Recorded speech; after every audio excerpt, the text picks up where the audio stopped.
All right. So today we're going to talk about the purpose of the gospel of Jesus and what it means for us in our daily lives, where we live, where we work, and what it means for us as a community of believers. Before we can even talk about the good news of Jesus, we have to go back to the beginning and talk about why we needed good news. So in the beginning, God created, right? Like Genesis, most of us know that story. So God created man, and they're hanging out here. Oh, if you've never heard me speak before, I will always have some sort of visual. Like that's just my thing. Get my little teacher mode. All right, so there's these other relationships that he creates too, right? He creates Eve, and so now there's relationship with man and another person. He sets Adam in the garden, and so there's Adam and creation and Eve and creation. And there's even within Adam and himself, there's this relationship that God has created. And in the beginning, everything's going great, right? It's all good. Everybody's in shalom. Have you ever heard the word shalom before? So shalom in our English translates into English usually as peace. But really it's so much deeper than that. How many of you have children? Okay. So therefore, you understand, especially if you have more than one, what it's like for there not to be peace in your home. Correct? Okay. I have a couple of kids who they butt heads, right? And so they fight and they argue, and usually my first response is to separate them. You go to your room, you go to the couch, you go to my room, stay away from each other. Stop bugging each other. That in that moment, I might get some peace, but I don't have shalom. Because shalom is right relationship. My kids can be sitting nowhere near each other, but if in their hearts, they're still angry at each other and they're still playing that tape in their head of the argument and trying to justify to me why it was okay to punch your brother in the face, we don't have shalom. We have not achieved that there. So God's peace permeates all of these things. But in the fall, when they sinned, their shalom was broken and these relationships start to fall apart. So let's look at Genesis 3:5-7.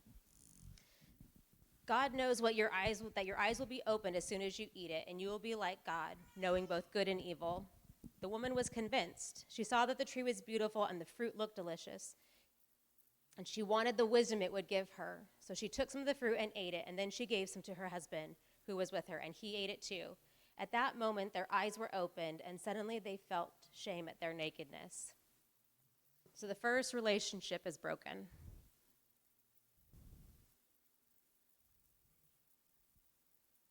They've disobeyed. They've hid. And then the second relationship is broken. They feel shame over what they've done. And you go down to 3:12, and Genesis says, the man replied, it was the woman you gave me who gave me the fruit, and I ate it. He straight up throws her under the bus. Boom. Broken relationships. And you go to 3:17-18. And the ground is cursed because of you. All your life you will struggle to scratch a living from it. It will grow thorns and thistles for you, though you will eat of its grains. This broken relationship with creation. And you see over and over again people struggling and exploiting and destroying the relationship with creation. And the whole Bible story is God pursuing shalom and restoring all of these relationships. But if you notice, these relationships come out of the relationship with the man at the middle. It flows. All of these relationships flow out of the relationship with God. So as soon as this one breaks, all of the other ones break down too. And many of us, we hear the story of the Bible and we go, Jesus came to die for our sins. And oh, look, we have this right relationship made again. It's great, right? And how many of you have seen the bridge illustration that we've been separated from God and the cross comes and now we have access to God and we've been restored to him. A lot of times that's where we stop. And I would suggest that that's a really incomplete picture of the gospel. Yes, this is what we've been saved from. We've been saved from that separation from God. But this down here, this is what we've been saved for. And so if we look at the gospel message and we say, great, that's my ticket to heaven, I'm good. Well, then what do we have? We have a lot of decisions for Jesus, but maybe not so many disciples.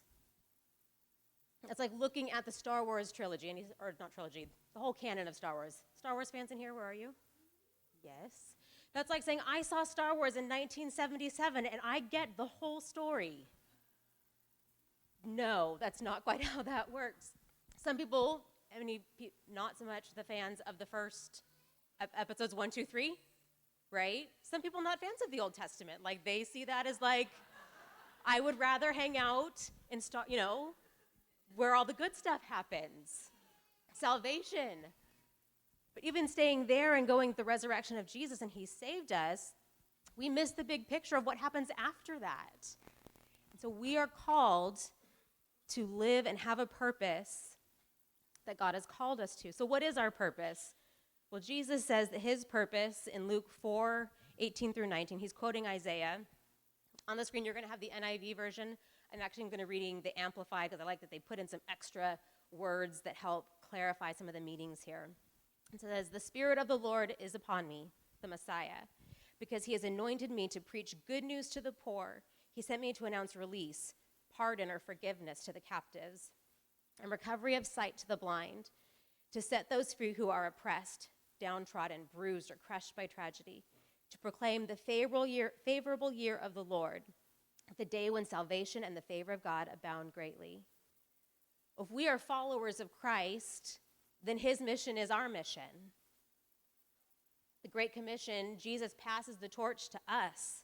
We could call it the Great Co-Mission. We are now working alongside him, joining the work that he's already doing in the world at restoring these relationships. So how do we do this? Well, a lot of times we often will pray, like Matthew 6:10, the Lord's Prayer, your kingdom come, your will be done on earth as it is in heaven. But how often do we pray this with an attitude of, come back, please. Do whatever you want, God. Come make earth like heaven.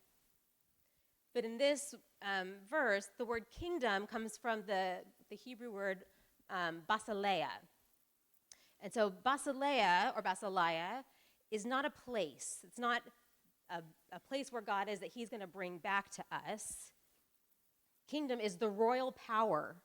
It is the rule. It is the authority, the power of Jesus as Messiah, the power given to us as Christians. If he dwells in us, then we are the kingdom. We are the ones working with his authority. And what do we work for? We work for all of the things that he mentions in Isaiah and Luke. And as believers, this is both our obligation and our opportunity. We need to have a big picture of what mission is. Mission isn't just telling people about Jesus' salvation for us. That's part of the gospel. But we are called to create shalom.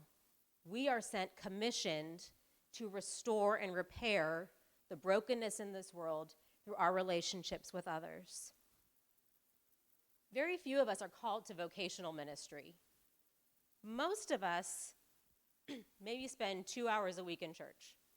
4, maybe if you do Bible study, Wednesday nights. That's 2% of your waking hours are in the church. 5 if you're like super Christian. 98% of your waking hours are spent outside in the world. There are opportunities for living out the gospel through these relationships and creating shalom every day. And when we do that, then there's rejoicing.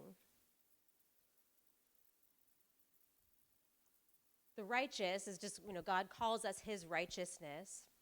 Righteous is defined as of having integrity, virtue, purity of life, rightness, correctness of thinking, feeling, and acting. In other words, becoming like Jesus. Proverbs 11:10 says, when the righteous prosper, the city rejoices. And the word righteous comes from the Hebrew tzaddik or tzaddikim. Tim Keller explains that the tzaddikim are the just, the people who follow God's heart and ways, who see everything they have as gifts from God to be stewarded for his purposes. Another way of saying it is that the tzaddikim, or the righteous, are the privileged who leverage their gifts to benefit those at the bottom. And the word rejoice here is much more than just, yay, good for you, you're doing well. That does not make the city rejoice. Amy Sherman, in her book, The Kingdom Calling, explains, and she explains it more, it's more comparable to VE Day, that the victory has been won. There is freedom. It's that type of rejoicing. This happens, she says, when the tzaddikim steward everything, their money, vocational position, expertise, assets, resources, opportunities, education, relationships, social position, entree, and networks for the common good, for the advancing of God's justice and shalom. This is trickle-down economics, people. Reagan would be so excited about this. But we've all seen and lived in a world where trickle-down economics doesn't happen. It doesn't work. So why is that? It's because the righteous, the privileged, when we start focusing on self-enrichment, self-fulfillment, on protecting and getting our own, rather than the mission that God has called us to. So we are the tzaddikim. They're not some other people. That's us. We are the privileged. If you have a job, you've graduated high school, went to college, have a degree, have a car, have a home, have a specialized skill or certification, you're bilingual, you have knowledge of skill in a certain area. I mean, the list could go on. We are a community with an abundance of assets. We're a well-resourced group of people. Asset-based community development is a methodology of looking at a community and recognizing that there are problems, but rather than focusing on those problems, you start with what the community has. What resources do they have? And you coach and train and equip them to use those gifts and invest them so that they can create change in their communities. They can create shalom. There are going to be problems in every community. But we don't get to throw up our hands and walk away and go, ugh, whatever, I'm leaving. That's not how it works. They aren't someone else's to fix. They're ours. If it's our community, we have to be part of the solution. We got to stop passing the buck and saying, oh, it's the government's job. They'll take care of it. It's got to be this social project, this social program. No.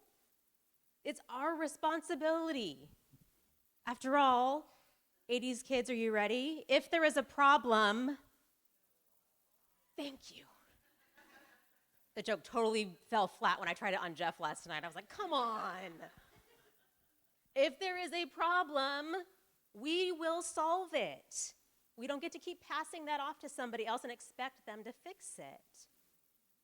So how do we as a community leverage our assets for the common good and fulfill the mission that Christ has called us to?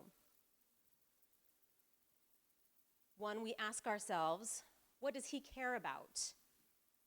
What are we good at? What do I care about? What do we care about? And what needs do I see around me?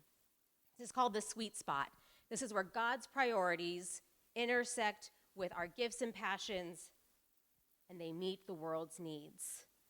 So how do we as individuals operate in our sweet spot? How do we operate there as community members? How do we do that as a church body? The first thing I'm going to talk about is being the tzaddikim, or the righteous at work. And I could do a whole sermon just on this, so I'm just going to give you the quick and dirty version today. I'm just going to say this first. Work is not the result of the fall. Work is not the result. I know there are people who feel like they have to have a job because Adam and Eve sinned. Not biblically accurate. Because if we look at Genesis 2:3, before the fall, God says, then God blessed the seventh day and made it holy, because on it he rested from all the work of creating that he had done. In 2:15, it says, the Lord took the man and put him in the garden to work and take care of it. We are made to work. It is part of our purpose here. A lot of times not having work leads to depression. That's why you see a real high association in people after they retire feeling depressed. They feel like they've lost their purpose. It's why unemployment is not just an economic problem. People have lost their purpose. I was reading a story about a church that there were several people who were unemployed in their congregation, and so they decided they were going to create a network of business owners and community members to help find jobs for people.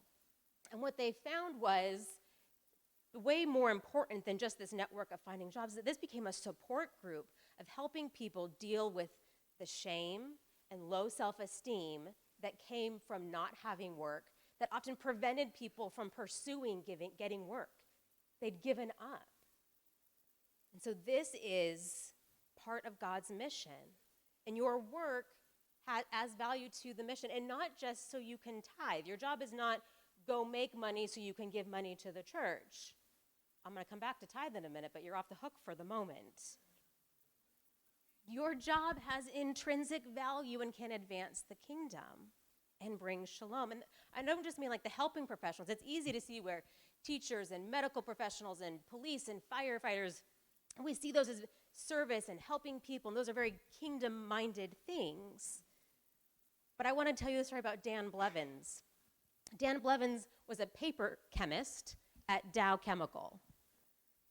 You might go, I don't know how I didn't know there was a thing as a paper chemist. But he went to a missions conference, and he goes to this workshop that's talking about how to find how to use your job for the kingdom. And so the speaker is going through the audience and talking to the different people and asking them about their job and gives them ideas about how they can use their job for that. And he gets to Dan, and Dan says, I'm a paper chemist. And the speaker goes, I got nothing. I don't know what to tell you. And someone in the back says, I was over in the room where they had all the different missionaries and the booths, and someone needs a paper chemist. And everyone kind of goes, what? So he goes over to the missions area, and he finds this group. They're creating a social enterprise in the Philippines, giving people work, teaching them how to make paper to be sold to help create income for their community. So he goes to Manila, and after one trip, the processing time that used to take 9 hours, he trained them how to make it take 3. He reduced their cost of chemicals by 90% in that first trip. He's also a specialist in water waste treatment and management. So he kept going back and helping them create water systems and creating water for their community that would be safe to drink. He said, this is my sweet spot. Yes, that's what it looks like when you take your work and your profession and your training and your skills and your gifts and you offer them to God, and he sends you in a place. He did this. He gave, with creation and their water, and he helped with this, creating self-esteem and giving them work. And then I'm sure it goes over into this, right? We're now creating whole families there. That's how we are the righteous. So we need to look at our jobs the same way. So if you are still in school and what am I going to do with my life? Use this sweet spot to help you kind of pick apart what God would call you to do. And you might hear people say, do something you love and you'll never work a day in your life. Yes and no. Yes, God wants us to enjoy our work, but you can do something you love and not be fulfilled because you're not using it for God's purposes. Maybe your sweet spot is a few jobs down the line and you just got to stick it out in your current position until you can get where you want to go. Maybe you aren't able to be in your sweet spot because you just needed a job to put food on the table or to provide insurance for your family. That doesn't mean you don't get to be in that place. You can be missional with your work, whatever you're doing.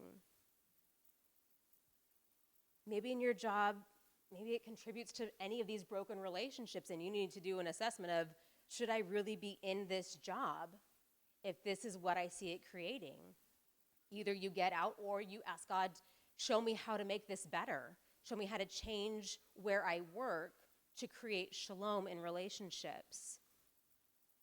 There are going to be opportunities everywhere, school, work, environment, to tell people about Jesus. Author Brendan Manning says the single greatest cause of atheism in the world today is Christians who acknowledge Jesus with their lips and then walk out the door and deny him by their lifestyles. That's what an unbelieving world simply finds unbelievable. Any DC Talk fans out here recognize that, where that came from? Our lives and our work should reflect his mission. As Christians, we should be the best workers. We should be the best co-workers, the best bosses, the best supervisors. We should be leading our professions in our quality of work. We should be innovating and problem solving. Russell West and Thomas Tumblin in their writing suggest that we think of ourselves as solutionaries instead of missionaries. How do we, in our jobs, how can we reduce environmental impact? How do we create emotionally and physically safe places for us to work? Maybe it's as a business owner, how do you grow to create more jobs so more people can find their purpose? Sometimes it might mean you have to stand up for injustice in your workplace. Advocate for those who are below you in the chain of command. You might have to be the whistleblower. Call the authorities to account and hold them for their practices. But when we act in accordance with his mission down here, we get the opportunity to tell them why we do this. When we love our jobs passionately and we pursue shalom in our workplaces, we get the opportunity to tell them it's because of Jesus. So how do we be the righteous in our neighborhoods? And how many of you know a neighbor first and last name? Okay. How many of you know 5? A little bit less. How many of you know what your neighbors do for work? Okay. It's interesting. You know more. Anyway, okay. How many of you have had a neighbor over for dinner? Right? Okay. We've all heard these stories about thieves driving up with a U-Haul truck, parking in front of a house, unloading it, and the neighbors stand by and watch because they're like, well, I don't know, I don't ever talk to them. I didn't know that they were moving, but we just assume that they have permission to be there. So we let, those things happen in our communities because we don't know each other. But this is what Romans 15:1-2 says. We who are strong ought to bear the failings of the weak and not to please ourselves. Each of us should please our neighbors for their good, to build them up. As the righteous, we should be the best neighbors. We should be there first with food when there's a tragedy or a blessing of a new baby or whatever it is. We should be the first ones to welcome them to the neighborhood with a housewarming card or gift. We should be checking on the elderly in our neighborhood. But we can't care for them if we don't know them. We have to be intentional about building relationships in our community to make our neighborhoods better. So here's some ideas for community development in your neighborhood. Maybe you organize the neighborhood watch. Anyone ever had a package stolen off your porch? Where do y'all live? I don't know where you live. This is a big problem in our neighborhood. Where people follow along the Amazon trucks and they just grab packages off of porches. Maybe you set up an email list of everybody who has security cameras, who has a Ring doorbell, so that if something happens, you can quickly get out information and you can get resources to help solve the problems in your neighborhood. Maybe you host an ice cream social. Maybe it is just stepping out and inviting somebody over for dinner. Maybe you create a business directory of everybody in your neighborhood who owns businesses so that you can support local businesses. Use our CityServe project. We have the opportunity to I don't know if you guys, anyone familiar with CityServe? We've got CityServe going on over here. So CityServe is a program in which people, Costco takes anything back, right? We love Costco. They take anything back. I used it for a year. I don't want it anymore. They will take it back. But what they do with all of these returns that they can't resell is that they are donating it to the Assemblies of God Church in Southern California, the district that we're part of. So they give them to us, and what do we get? Our responsibility with it, our requirement is to give it away to people. We have a storeroom full of stuff to give away to people in our neighborhoods and our communities. Take advantage of that. Again, it's so much easier to do that if you know them. So find your sweet spot in your neighborhood where you can use your assets and your privilege to benefit those in need. We're talking about the tzaddikim, or the righteous in the church. John 13:35 says, "By this everyone will know that you are my disciples if you love one another." At ACC, we're pretty darn good at this. Our recent church survey said that 96.4% of people said that people at our church enjoy being together. We do. We have a great time when we get together. You can see it in our 5-minute break. People are meeting and greeting and spending time together. But there's going to be a church. They devoted themselves to the apostles' teaching and to fellowship, the breaking of bread and prayer. Everyone was filled with awe at the many wonders and signs performed by the apostles. All the believers were there together, and they had everything in common. They sold property and possessions to give to anyone who had need. Every day they continued to meet together in the temple courts. They broke bread in their homes and ate together with glad and sincere hearts, praising God and enjoying the favor of all the people. And the Lord added to their number daily those who are being saved. That's what the church should look like. That's the community that we are called to be. I'm going to clarify that this is not socialism. No one is forcing them to do this. They're doing this out of an outflow of this relationship that God, this restoration that he's done for them. The problem is the church has not really followed in this model. The righteous have not taken care of the weak. And so they cry out for someone to help them. And so they ask the government. It's not the government's job. Jesus never told the government to do this. He told us to do this. This is our job. There are so many ways that we have the opportunity to be the type of community that will draw people into him so that we can share that gospel message. So here's the church. It's a training ground. This is the place where we get to practice community before we take it into our neighborhoods. We are gathered and scattered. We're gathered on a Sunday, and then we're scattered into our places during the week. And sometimes we think this is the be-all, end-all. We love our community. We just want to be with our church friends all the time, and we want to insulate ourselves and protect us. But then we get weird, right?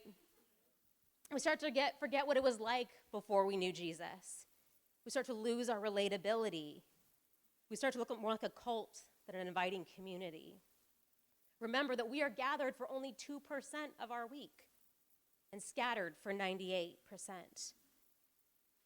The church is an aircraft carrier, not a cruise ship. Doug Sprotta, the leader of a program called Work Life, uses this analogy, and I love it. A cruise ship serves the people who are on it. There's entertainment, there's food, you're going someplace fun. That's not where we're called to be. The purpose of an aircraft carrier is to train, equip, and send out people for the purpose of advancing the kingdom. We want to equip you for your 98%, to be the tzaddikim, the righteous, where you live every day. And there's tons of opportunities to be trained in this. We're talking about your time, your talent, and your treasure. So I mentioned before that tithing is not the sole purpose of your job, but it is important. It is important as a church body to do that. And here's where everyone gets uncomfortable, right? No one wants to hear the church talk about money. Some of us, we've grown up with this. This is just part of our culture. It's what we do. But for a lot of people who grew up outside of the church, this sounds like the church asking for money and wanting control and just to keep it for itself, to make a bigger cruise ship. But tithing isn't about money. Tithing is about trust. The degree to which you tithe is the degree to which you trust the Lord. I will say that again. The degree to which you tithe is the degree that you trust God. Tithing is about developing intimacy with him. Nothing will make you pray like giving up 10% of your income. Being obedient in this hard thing and watching him provide is going to increase your faith and deepen your trust and intimacy with him. Word to the young people, start now. It doesn't get easier. That $10 might feel like a lot now. It doesn't feel any different when you're an adult and your paycheck is bigger. It's about being disciplined in this. And I remember there were times where Jeff and I would tithe and we're like, I don't know how we're going to pay the bills this month. But God was always faithful to provide. And this is one thing that he says, test me on it. You will grow in your faith and trust when you allow him to provide for you. And if this is not your church home, I am not talking to you.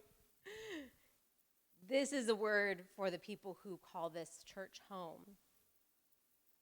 So I want to challenge you, is if this is your church home and you aren't regularly tithing, put your money where your mouth is. The money that comes in here doesn't stay here. It goes out for mission. That's what we do with it. Every month we support missionaries and organizations locally and around the world. Last week at the partners meeting, Jason was able to share that in 2018, we had given away 10% of our income to these organizations. And last year, we raised that to 12%, and that did not include the $10,000 or the $16,000 that we raised for refugees or the funds that came in to send any of our short-term missionary teams. That money doesn't stay here. That money is for equipping and training and sending people out to spread this gospel message. Your time and your talents, where do you fit in? What is your purpose in God's mission here in the church and with the church? You can join one of our short-term missionary trips. There's outreaches like Kids Bash and Extravaganza. We have adoption support night. We have special needs ministry on Sunday mornings, but we also have respite nights or working with Johnny and Friends or an evening to treasure prom. But wait, there's more. As if this wasn't filling up fast enough, we have a new program we're launching called the Action Community Development Center. It is the ACDC. I'm very excited about this.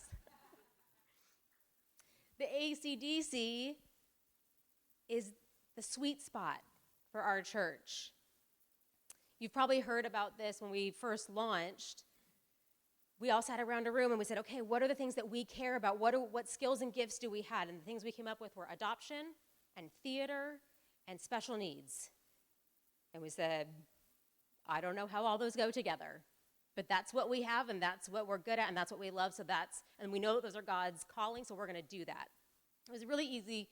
Pretty early on, we were able to see how adoption and special needs, how they overlapped, and that there was a lot of crossover, especially as we were starting to learn more about trauma-informed therapy and really helping and supporting families in raising kids from hard places.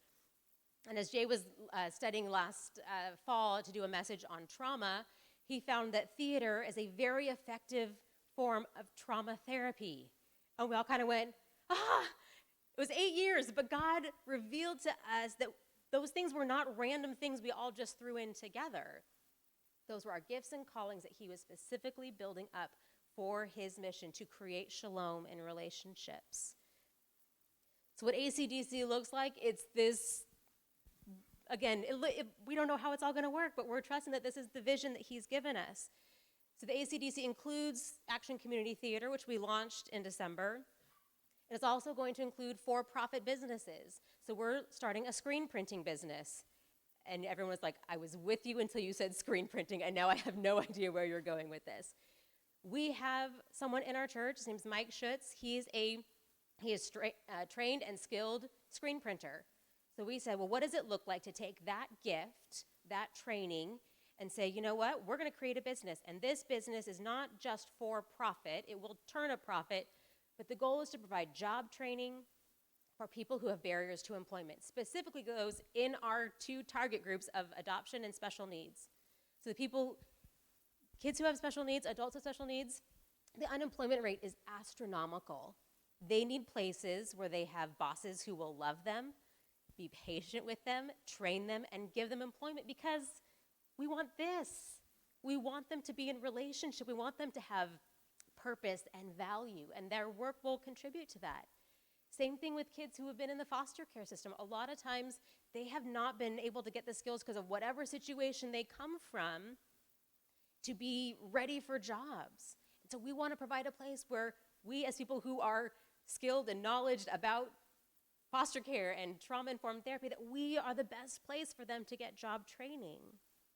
And we want there to be future businesses, not just screen printing. If we have somebody who says, I have this skill, I will teach people how to do this, and Great, we will do that. But it takes us as a community saying, yes, I'm in on this. This is what I can offer to advance the kingdom. And we need lots of help. This is a huge project. I look at it sometimes and I go, I have no idea what I'm doing. Absolutely no clue. We probably need legal help. I probably need someone to help me write grants. I probably need someone who's run a business before. There's probably lots more things that we need that I don't even know about yet. But this is the call that God has given us as a church to go and take his mission into places. And if all of that wasn't enough, we have places on Sunday morning for you to use your gifting and your skill. So many places, lots of places. And if after all of this, you looked at all of our mission stuff and you looked at all of our Sunday morning stuff and you still feel, I am a paper chemist. I don't know where I'm, if you don't know, that's okay. Come to us and say, this is what I can do. This is what skill I have to offer. And we want to support you in finding a place to be purposeful with your gifts and be in mission. We are a people of mission, co-missionaries with Jesus, proclaiming the good news of salvation that brings shalom. We're called to action in our work, in our neighborhoods, in our church, and with our church. Our foundational verse as a church is 1 John 3:18, and it says, "Dear children, let us not love with words or speech, but in actions and in truth." It's in our name. This is our DNA, to be people of action in our church, with our church, and out in our community.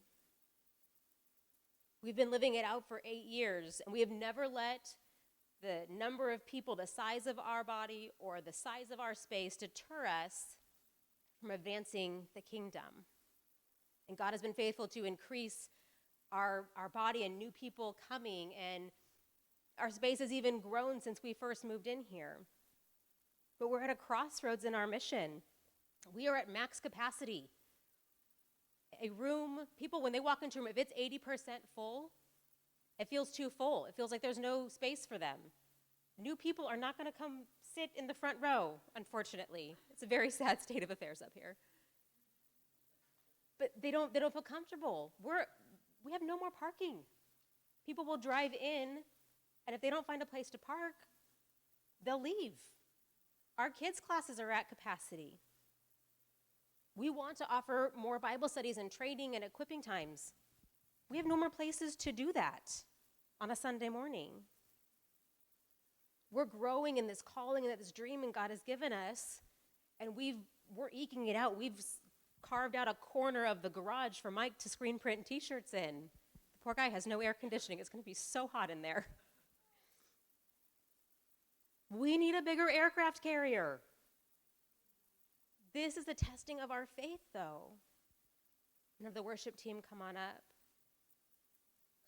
Will we as a church see the hard things in this big mission and shrink it down to a manageable size to fit within the parameters and the walls of this building?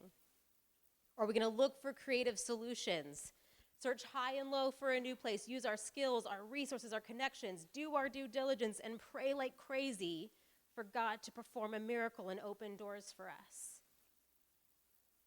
He has called us on this mission, which means he's going to provide for us. But I believe in this season of need, just like with tithing, he's creating intimacy in our church body with him, a dependence on him. Because whatever happens, we're in this mission together. I want to ask you as we close, what is your part in this mission? I want you to think about, how can I use my uniqueness to be missional in my work and in my neighborhood? And how can I contribute to the unique mission of ACC? Let's pray.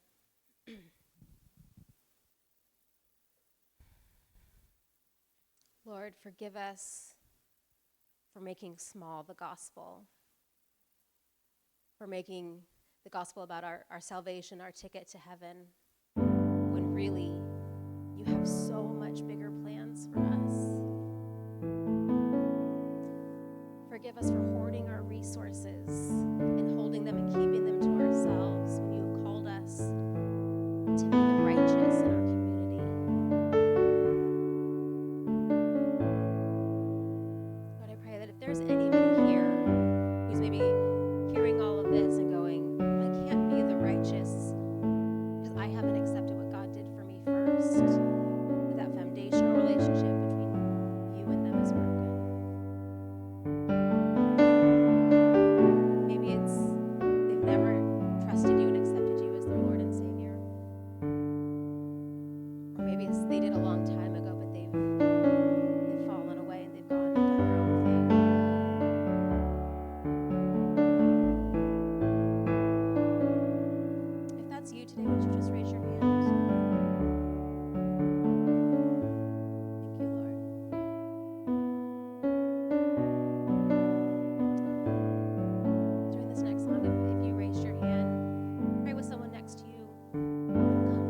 be in that sweet spot.